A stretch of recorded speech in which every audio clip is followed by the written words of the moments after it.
Hey everybody, I just want to give a quick update. We're starting assignment 5. This is part 1 of assignment 5. As you can see on my screen here, the background of this role play will be a video from the perspective of a city council member in New York. Our council will have been focusing on how to increase tourist revenue within the city in the midst of this COVID pandemic. Our conversation has been focused around the type of housing tourists prefer, or whether or not the migration from hotels to individual homes would cause disruptions in the tourist market. I'll use the Tableau data to illustrate points from how many visitors can accommodate within the city, and some data that I found on the internet to back up some of the claims that we'll be making as well. So we're going to go ahead and do that, jump into the role play, and we'll go ahead and do that now as I close the background. So what I want to do first, I want to go over a little bit of the statistics that we found, some of the things that are going on here.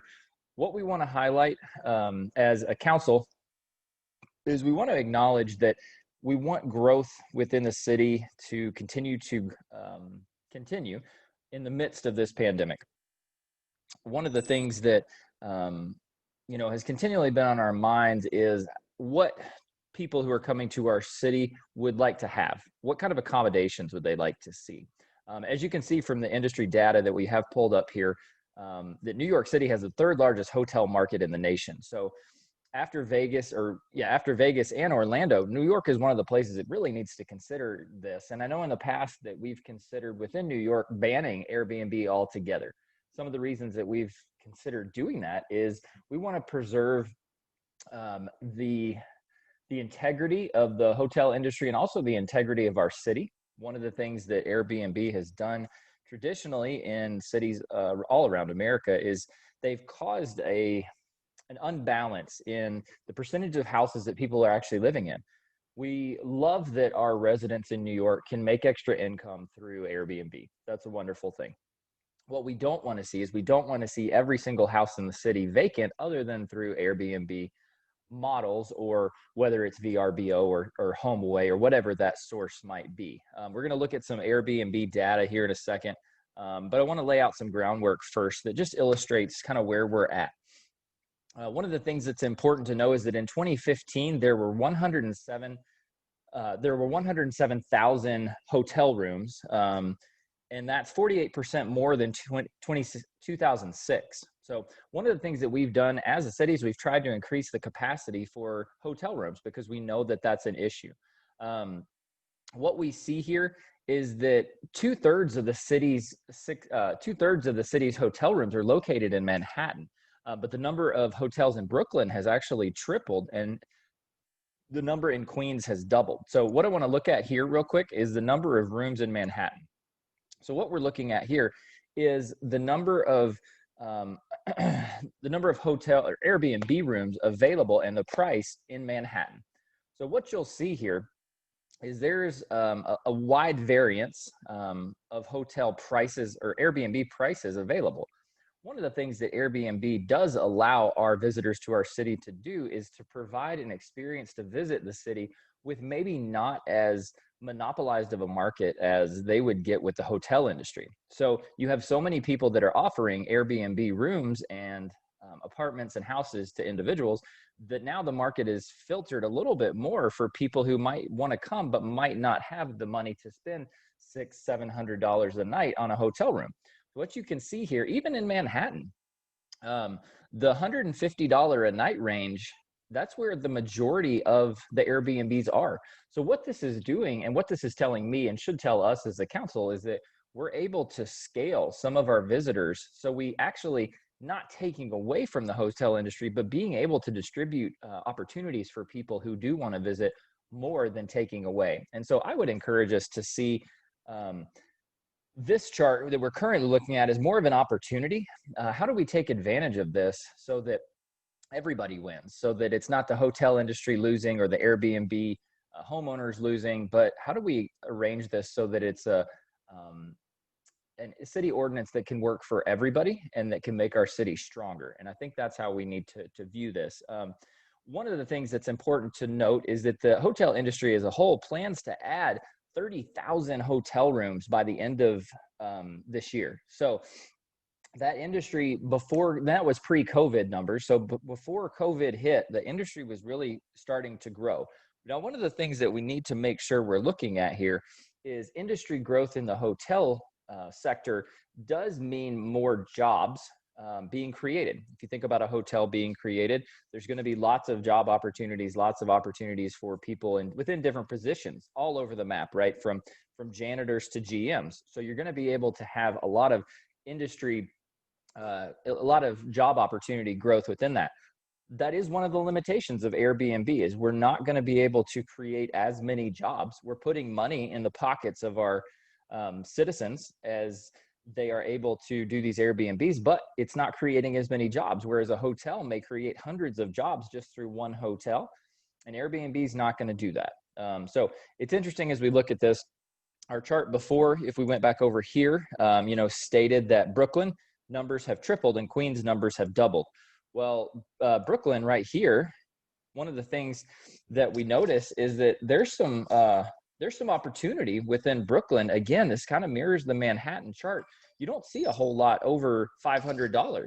And to me, this signifies that this provides more opportunity for people who want to visit New York. I know I've had citizens and visitors talk to me personally that have said it's just too expensive to come. One of the things we want to do is how do we figure out how to allow more people to visit our city and provide them housing opportunities so that they can spend money in the economy, so that our economy continues to grow through the midst of this coronavirus pandemic. And I think the way to do that, again, is to figure out a way for the Airbnb community to collaborate, and maybe not collectively, but side by side with the hotel industry so that they can figure out how to make this work. A couple more pieces of information here that I think are interesting. In 2014, we had 227.5 million visitors to New York State. And so as you look at the availability of rooms in New York City, if you were to have 107,000 hotel rooms, even if you were to add 30,000, that's only 137,000 hotel rooms. If we go over here and we look at the opportunity within Airbnb, what we see here is an increased capacity. So as we're growing out hotels, this can be something that we can mandate legislation in the meantime to bridge the gap between the opportunity for we have lack of hotel rooms right now. What we do is figure out legislation to bridge that gap. How do we bridge the gap between what we need now, which is more hotel room space, which can be provided by Airbnb, and in the future also protecting the interests of the hotel industry, because we know that they do provide job growth, job stability, things like that for some of our citizens. As you look at this chart, I just think it's really interesting where the bulk of the Airbnb price opportunities are. As we all know, a lot of people who come to visit New York City to spend $500 a night is not abnormal. And you see this count. It looks like there's less than 250 that are in that $500 a night range. Just think about the amount of opportunities that then creates for people. I think when people go to hotels, they're going to want that experience. They're going to want the amenities. There's also amenities provided at a lot of these homes. So this scatter plot here, what it does is it shows us a representation of bedrooms, right? So as you can see with this scatter plot, most of our bedrooms are going to be 6 beds or under. You do have some luxury places that will have 8 bedrooms and above. This chart has actually been amended and outliers have been taken out. So we had 14 bedrooms over here and the prices went all the way up to $10,000. So one of the things that we need to make sure we're doing is looking at the concentration of bedrooms within this. So right here, you just grab a statistic out of this scatter plot. In Brooklyn, a 4-bedroom for $390 a night. That's pretty phenomenal. And if I was a visitor to New York, I would be excited about that opportunity. I can see why hotels are frustrated because I think that is lower than the price point they have to provide because they don't have the overhead. And as you think about the overhead that a hotel would have to offer, it makes a lot of sense as to how they could get frustrated. So total beds per neighborhood. What we're looking at here again is a representation of the data that we saw over here. that the most of the hotel rooms are in Manhattan, and that Brooklyn and Queens follow. So same thing here. Manhattan has the most, Brooklyn is next, and Queens is third. This chart follows that trend bit by bit. What I want us to notice here as we go through this story is I want us to kind of just notice the different prices. So we'll start here and we'll look at total. So we'll go, that's total, and then we'll go to the Bronx, right? So as we're looking at the Bronx, let's look at this. Cheaper, right? You're looking at cheaper opportunities for people to house. Brooklyn, getting a little bit more expensive, but still on the cheaper end. Manhattan, you've got a lot, you start to get more expensive here in Manhattan, right? And then Queens backs it off a little bit. Staten Island, again, somewhat inexpensive. And then the scatter plot that shows our different neighborhoods and all the opportunities that they have there. One thing I want us to look at is this chloropleth map that talks about the number of records within the housing opportunities here. So, you know, as you can see, we'll just pick a spot here in zip code, let's see, 11211.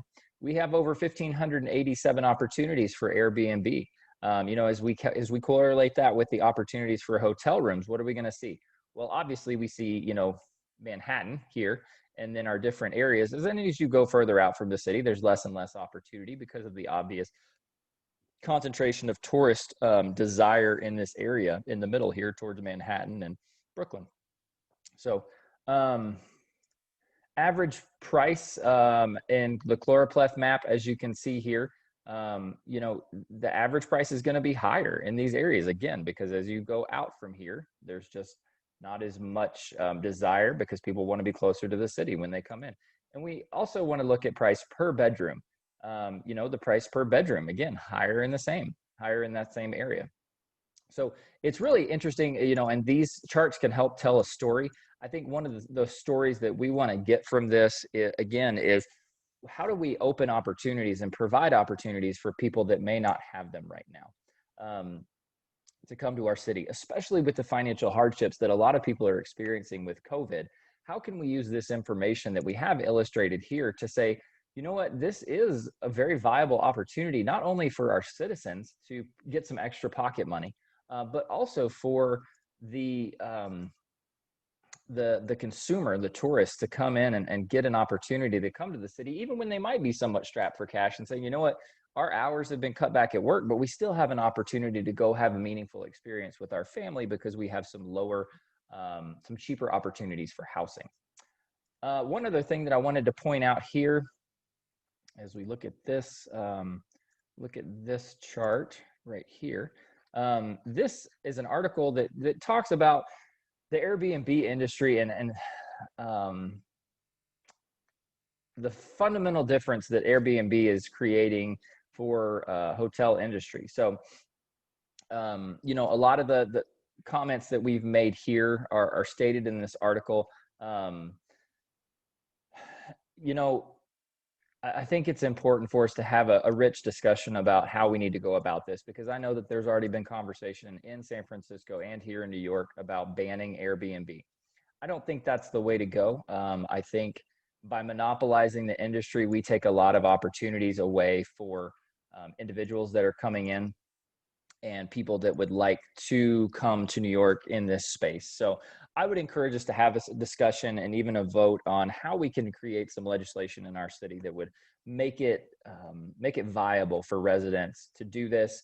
And like I said, for the two industries to work side by side. Maybe we're not going to get them to work collaboratively forever or ever at all, but how can we create legislation that would allow them to coexist? So I thank you for your time, and we will look at other opportunities with Airbnb as we move forward. But thank you for considering this and looking at this presentation today so that we can make good decisions moving forward. And I think that's our biggest opportunity here, is to take this data and to make good decisions out of it. And so I pray and hope that we make good decisions based off of the data and information that was presented today.